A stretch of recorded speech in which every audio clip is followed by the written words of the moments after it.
Let's step into Portal, Magic's 1997 starter set. This release was intended to help newer players get into the game, so it used simpler terminology. Unfortunately, these terms are inconsistent with those used in other sets, so confusion abounded. Best intentions and all that. This booster pack's market price is $30, and we might find some cards that remain popular today.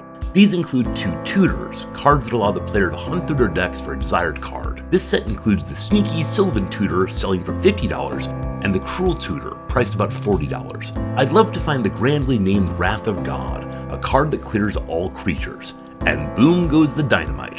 Goodbye, money. The Lunch.